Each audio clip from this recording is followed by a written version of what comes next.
Hello नमस्ते केम छो कैसन मानी रहोलोनी। आशा करता नहीं रहोलोनी बढ़िया हो हम। मैं राजीव कुमार एक बार फिर से स्टूडेंट क्लासेस की तरफ से आपका हार्दिक स्वागत करता हूं। आशा करता हूं कि आप लोग अच्छे होंगे और नवरात्र का मजा भी ले रहे होंगे, पंडाल घूम रहे होंगे। एक वाक्य मैं शेयर करना चाहता हूं आप लोगों के साथ। मैं भी कल रात को निकला करीबन 12 बजे के आसपास में, क्योंकि आपको पता है बहुत भीड़ होता है रोड पे। और क्या कहने, इतनी खूबसूरत सजावट। तो बस ऐसे ही मैं रैंडम जा रहा था और सजावट इतनी खूबसूरत थी और उसी सजावट के बीच से लोग आ रहे थे जा रहे थे। बट मुझे ऐसा फील हुआ जैसे कि उस ट्रायंगुलर शेप के सजावट में जैसे नंबर्स आ रहे हैं और जा रहे हैं। अब ये देख के मुझे याद आया कि हमारे पास तो पास्टल ट्रायंगल भी है, जिसमें कि नंबर्स को वैसा अरेंज किया गया है कि वो ट्रायंगुलर फॉर्म में दिखता है। तो आज मैं आप लोगों के साथ डिस्कस करूंगा पास्कल ट्रायंगल के बारे में। तो चलिए डिस्कस करते हैं पास्कल ट्रायंगल। जैसा कि आप देख सकते हैं, ये नंबर्स का सीक्वेंस है जो कि आप अगर थोड़ा सा गौर करेंगे तो ये ट्रायंगल का शेप ले रहा है। ठीक है, अब बात आती है कि ये ट्रायंगुलर शेप जो नंबर्स है जो दिख रहे हैं से, इसको दिया है ब्लेज पास्कल ने दिया था, जो कि एक फ्रेंच मैथमेटिशियन और फिजिसिस्ट थे। और वैसे ही उन्होंने नंबर्स पर रिसर्च किया था, तो उनको ये ट्रायंगुलर शेप में नंबर मिला। अब थोड़ा सा रिसर्च करते हैं इन सब नंबर्स को।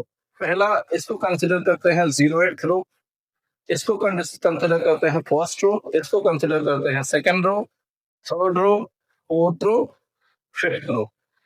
राइट। अब इस पैटर्न को देखने के लिए थोड़ा सा ध्यान देना पड़ेगा, वो ये है कि यहाँ तक तो सब कुछ ठीक है। अब आप यहाँ थोड़ा सा गौर करिए, ये आप जो मिडिल टर्म है, आप जब इनको ऐड कर रहे हैं तो क्या मिल रहा है आपको?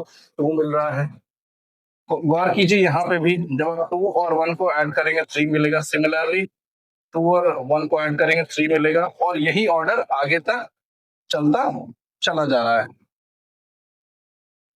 जैसा कि हम देख सकते हैं ये सारी चीज आगे बढ़ते चले जा रहे हैं।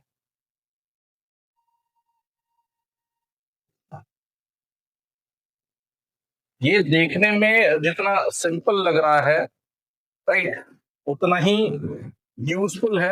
अभी मैं थोड़ी देर में आप लोगों से डिस्कस करूंगा कि आखिर इस पास्कल ट्रायंगल का यूज क्या है। राइट, तो थोड़ी देर में देखते हैं। 2000 years later. जैसा कि आप देख सकते हैं, अगर मैं हर रो को अगर जोड़ता हूं तो आप गौर करिए, अगर मैं इनको जोड़ूंगा तो इसका सम क्या मिलेगा? 1 रहेगा। अगर मैं इनको जोड़ूंगा इसका सम क्या मिलेगा? 2 मिलेगा। अगर मैं इनको जोड़ता हूँ इसका सम मिलेगा 4। अगर मैं इनको जोड़ता हूँ इसका सम मिलेगा 8। आप देख सकते हैं 3 + 3 6 + 2 8। अगर इनको जोड़ेंगे तो फिर सम क्या मिलेगा? वो मिलेगा 16। आप जब इनको जोड़ेंगे तो सम क्या मिलेगा? 32। थोड़ा सा गौर करिए, ये अपने आप में एक बहुत इंपॉर्टेंट सीक्वेंस बनता जा रहा है। अब ये 1, इसको क्या लिख सकते हैं हम लोग? इसको लिख सकते हैं 2 raised to 0, right? Anything raised to 0 is what it is, 1। ये क्या है? ये है 2 raised to 1, 2 raised to 2, 2 raised to 3, 2 raised to 4, 2 raised to 5। और ये पास्कल ट्रायंगल यहीं तक नहीं है, ये आगे लगातार बढ़ता चला जाएगा। अब आप गौर कर सकते हैं कि जो भी मैंने यहाँ 0 1 2 3 4 5 लिखा है, ये शुरू में मैंने बोला था कि ये सारे रो हैं।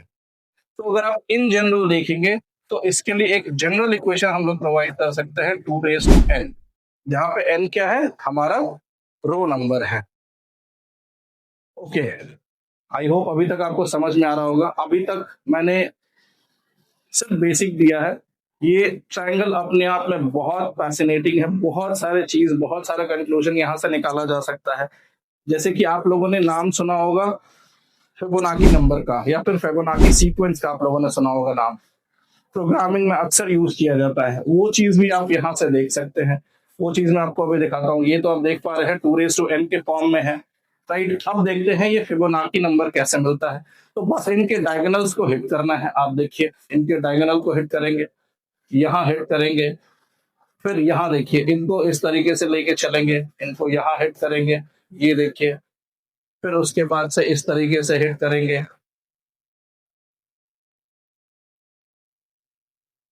तो ये नंबर आगे बढ़ते चले जाएंगे। तो इसके लिए क्या लिखेंगे, ये हमारा 1 है, अगेन ये हमारा 1 है, ये कितना होगा 2 होगा, ये कितना होगा 3 होगा, अगर इसको करेंगे तो ये होगा हमारा 5 आ जाएगा, ये कितना हो जाएगा, ये हमारा 8 हो जाएगा।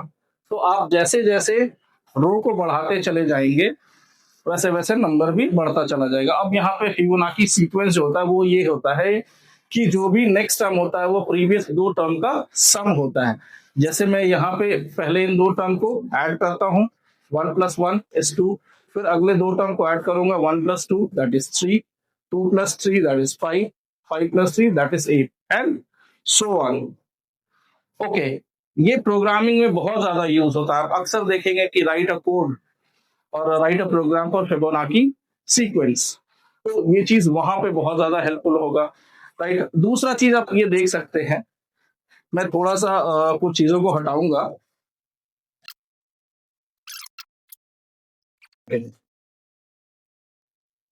राइट। ये आपने डायगोनल प्रॉपर्टी देखा, राइट। अब ये दूसरा चीज आप ये भी गौर करेंगे कि ये इनके जो पहले टर्म है वो सारे के सारे 1 है, और जो इनके एंड के टर्म है वो भी सारे के सारे 1 है, ठीक है। उसके बाद आप देख सकते हैं कि ये इंक्रीजिंग ऑर्डर में है, डायगोनल्स में सेट करते हैं।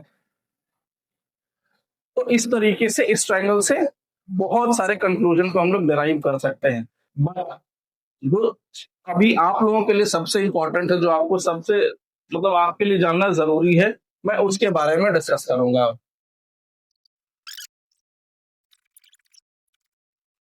ओके, नाउ एक और डेफिनेशन दिया जाता है पास्कल ट्रायंगल के लिए, वो ये है कि पास्कल ट्रायंगल में जो नंबर हैं वो बेसिकली शो करते हैं कोफिशिएंट किसी भी बाइनोमियल एक्सप्रेशन के लिए। अब बाइनोमियल एक्सप्रेशन क्या हो गया, जैसे आप लोगों ने देखा होगा a+b² बहुत कॉमन है, राइट, जिसको कि लिखा जा सकता है a² + 2ab + b²। सी, मैं एक चीज आजकल देखता हूँ कि बच्चे बहुत आसानी से लिख देते हैं a² + b² + 2ab। सिंस ये एडिशन में है इसलिए असर नहीं पड़ता है, बट एक्चुअल प्रोसेस जो होता है मैथमेटिकल प्रोसेस वो ये है a² + 2ab + b²। थोड़ा सा गौर करिए, यहाँ अगर मैं देखूं तो ये कोफिशिएंट क्या है आपका 1 है, यहाँ b का कोफिशिएंट क्या है, ये भी 1 है। तो बेसिकली अगर आप कोफिशिएंट पे देखेंगे तो ये क्या दिख रहा है 1 2 1, और मैंने पहले ही बता रखा था कि ये कौन सा रो है, ये सेकेंड रो है, राइट। तो सिमिलरली देखते हैं कि आगे और कौन कौन सी चीज हम लोग यहाँ से डिराइव कर सकते हैं। क्या ये फॉर्मूला याद रखना हमेशा जरूरी है आपके लिए, या फिर बिना याद रखे भी आप यहाँ से अगर ये पास्कल ट्रायंगल आपके दिमाग में है तो आप कोई भी बाइनोमियल एक्सपेंशन लिख सकते हैं, राइट। देखते हैं, ये हमारा जीरोइड रो था, तो इसको लिख सकते हैं a+b⁻⁻⁴। और आपको पता है कि कोई भी नंबर ⁻⁴ क्या होता है, वो हमेशा 1 होता है, इसमें आपको कुछ भी नहीं करना है। Second, a+b⁻1 is what, a+b, कुछ भी इसमें नहीं करना है। a+b⁻2, हमें पता है हमारा कोफिशिएंट क्या है 1 2 और ये 1 है, तो यहाँ पे डाल देंगे a² + ab + b², राइट। बहुत आसान है। अब इसके बाद अगर हमें क्यूब के लिए देखना है, अगर कोई क्यूबिक पावर है तो इसके लिए क्या करेंगे, पहले 1 3 3 1, हाईएस्ट पावर a³ का प्लस a², राइट, प्लस यहाँ पे डालेंगे a, और ये प्लस यहाँ पे चला जाएगा b³ b⁻2 और ये b⁻1। आप देख सकते हैं कि मैंने बिना किसी फॉर्मूला को, बिना बाइनोमियल थ्योरम यूज किए मैं डायरेक्ट फॉर्मूला यहाँ पे लिख सकता हूँ। अब अगले में देख लीजिए, अगर आपको a+b⁻4 है, आप यहाँ से ये भी कैलकुलेट कर सकते हैं कि आपके पास कितने टर्म्स हैं। तो 1 2 3 4 5, पिछले में हमने देखा 1 2 3 4, तो आप देख सकते हैं 1 2 3 4, और यहाँ पे कितना है 1 2 3 4 और ये 5। तो आप सिंपल क्या करेंगे, कोफिशिएंट डालेंगे 1 4 6 4 1। अब उसके बाद से हाईएस्ट पावर इनका a raised to 4, a raised to 3 plus a raised to 2 plus a raised to 1 plus अब b की पावर को मैक्स जो है उसको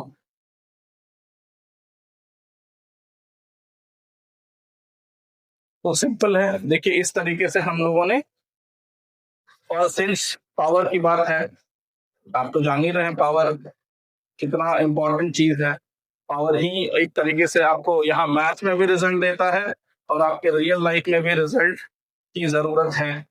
ठीक है, तो एक बहुत प्यारा सा कोट है जो मैं कहना चाहूंगा। प्यारा सा कोट ये है कि result comes from need not from Dzire. It means कि अगर आपको लाइफ में कहीं भी कुछ अच्छा करना है तो सिर्फ सोचने मात्र से काम नहीं होगा, आपको उसके लिए मेहनत करना पड़ेगा। आई होप ये अच्छा लगा आप लोगों को कि हम लोगों ने कितने अच्छे से बिना किसी एक्सपेंशन फॉर्मूला को जाने हुए, क्योंकि ये क्लास 11th में जब जाएंगे तब आपको बायनोमियल एक्सपेंशन पढ़ना है, बट यहाँ इस छोटे से ट्रायंगल से हम लोगों ने ऑलमोस्ट सारा बायनोमियल एक्सपेंशन के लिए जो फॉर्मूला है वो हम लोगों ने डिराइव कर लिया है। ये देखिए, ये जो भी मैंने अभी पास्कल्स ट्रायंगल के बारे में बताया ये बहुत कम है। पास्कल्स ट्रायंगल अपने आप में एक मिस्ट्री है। आप जितना इसके बारे में सोचेंगे, जितना इवॉल्व करेंगे, जितना नंबर्स को देखेंगे, पैटर्न्स को देखेंगे, हर बार कुछ ना कुछ आपको नया मिलेगा। तो आई होप, मैं एक्सपेक्ट करता हूँ कि ये आपको अच्छा लगा। बेसिकली ये बहुत इंपॉर्टेंट है आपके पेपर के लिए, आप इसको यूज कर सकते हैं। बहुत आसान है ये पास्कल्स ट्रायंगल देखना, इसको ध्यान में रखना और उसके थ्रू आप कोई भी फॉर्मूला डिराइव कर सकते हैं, किसी भी बायनोमियल एक्सप्रेशन का फॉर्मूला डिराइव कर सकते हैं। कुछ भी वैसा याद करने की जरूरत नहीं है। अक्सर क्या होता है कि एग्जाम में हम लोग भूल जाते हैं कि a+b तो होल क्यूब है क्या, और अक्सर क्या होता है उसके लिए अलग अलग वे में फॉर्मूलाज आते हैं। तो अगर आपको एक बेसिक फॉर्मूला ध्यान में रहेगा तो फिर आपसे गलतियां नहीं के बराबर होंगे। तो आशा करता हूँ कि अच्छा लगा होगा, और इसी टाइप के कंटेंट के लिए मैं आप लोगों के बीच हूँ। हमेशा कुछ ना कुछ नया करने की कोशिश कर रहा हूँ और करता रहूंगा। और अगर आप लोग सपोर्ट करेंगे तो मैं और अच्छा ग्रो करूंगा और नए नए कंटेंट से आप लोगों के साथ मिलूंगा, जुड़ूंगा और कुछ ना कुछ हम लोग देखेंगे। ठीक है, मिलते हैं अगले क्लास में। धन्यवाद, कीप सपोर्टिंग अस।